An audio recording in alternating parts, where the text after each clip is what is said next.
दोस्तों, दुनिया में पक्षियों की लगभग 10,000 से ज़्यादा प्रजाति पाई जाती हैं। सभी के वही 2 पंजे होते हैं, 2 पंख होते हैं और एक गर्दन होती है।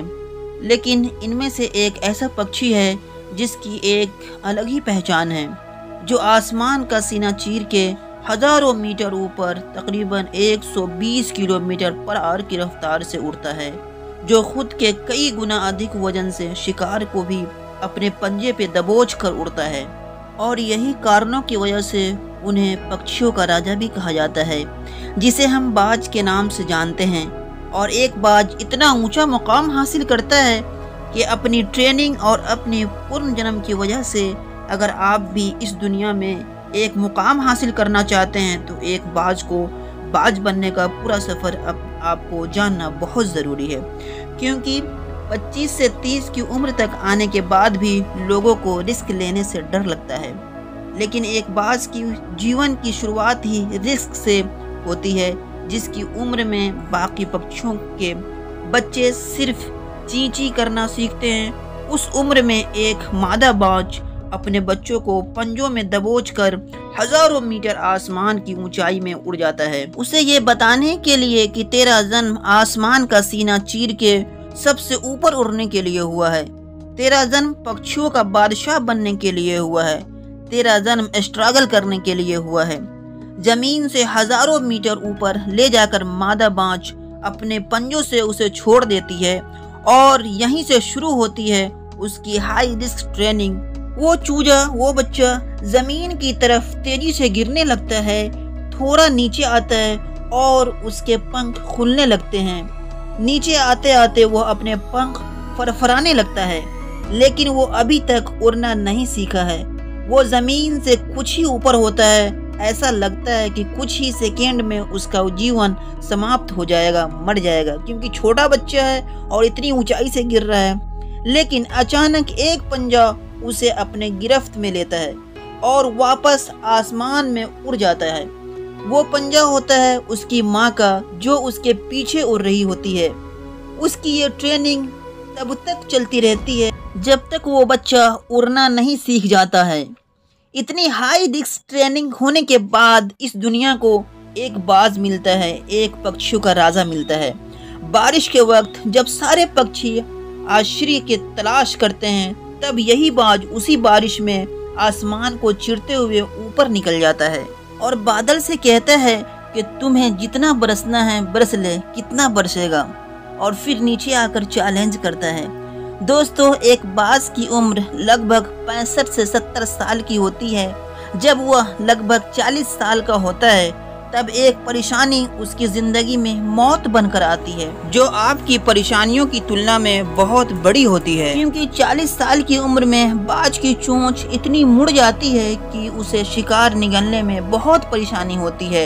इसके पंख भारी हो जाते हैं, छाती से चिपकने लगते हैं, जिससे उड़ना बहुत मुश्किल हो जाता है।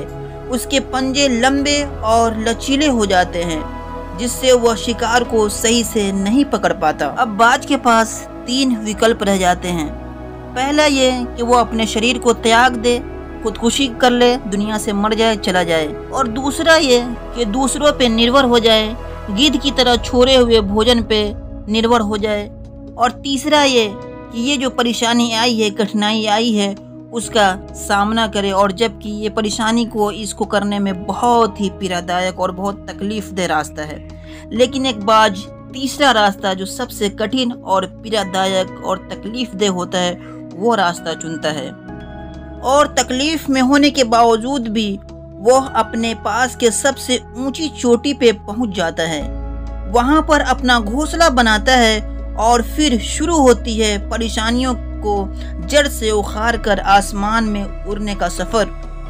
वह अपनी चोंच को एक चट्टान पर मार मार कर तोड़ देता है, लहूलुहान हो जाता है और इंतजार करता है नई चोंच के आने का। उसके बाद अपनी नई चोंच से अपने पंजों को काट देता है और फिर इंतजार करता है नए पंजों को उग आने का। उसके बाद वह अपने एक एक पंख को अपने शरीर से अलग करता है और फिर इंतज़ार करता है नए पंख उग आने का। और इस प्रक्रिया में उसे समय लगता है लगभग पूरे 5 महीने यानी 150 दिन। इस 5 महीनों के कड़ी तपस्या, कड़ी तकलीफ और काफ़ी टेंशन के बाद एक बाज का एक तरीके से पुनर्जन्म होता है, यानी मरने के बाद एक तरीके से कहते हैं ना कि वो नया जन्म होना, नई ज़िंदगी मिलना, उसी तरीके से वो मिलता है उसको। वो फिर से तैयार हो जाता है आसमान का सीना चीरकर उड़ने के लिए। दोस्तों, आप बारीकी से सोचें तो बाज के लिए एक मोड़ पे 3 विकल्प था। उसने 2 को छोड़कर तीसरा विकल्प चुना जो बहुत ही तकलीफ दे और फिर से अपने आप को एस्टेब्लिश करने का रास्ता था, वो चुना। लेकिन कुछ लोग पहले रास्ते को चुनते हैं और टेंशन में, डिप्रेशन में आकर के अपने आप को सुसाइड कर लेते हैं। ज़्यादातर लोग दूसरे रास्ते को चुनते हैं, वो परेशानियों का बोझ पड़ते ही अपने लक्ष्य को छोड़ देते हैं और नॉर्मल लाइफ जीने की कोशिश करते हैं। और कुछ वो लोग भी होते हैं जो इस परेशानियों को लात मारकर अपनी मेहनत के दम पर फिर से बाज की तरह आसमान की बुलंदियों को छूते हैं। दोस्तों, आपने कई बार सुना होगा, पढ़ा होगा कि ईश्वर उसी की मदद करता है जो अपनी मदद खुद करता है। आज आपको इसकी मिसाल मिल गई है। बाज की यह ट्रेनिंग हमें बहुत कुछ सिखा देती है कि अगर रिस्क लेना पड़े तो लो, कि अपने फील्ड में अपने आप को इतना ट्रेंड कर लो कि उस फील्ड में आपसे ऊपर उड़ने के बारे में सोच कर लोगों के पसीने छूट जाए। तभी आप अपने फील्ड के बादशाह बन सकते हो, कहला सकते हो और कहलाते हो, और जो लोग करते हैं वह कहलाते हैं। इस स्टोरी से आप क्या सीखें कमेंट करके ज़रूर बताइएगा और मुझे उम्मीद है कि बहुत कुछ सीखने को मिला होगा। शुक्रिया, थैंक यू वेरी मच।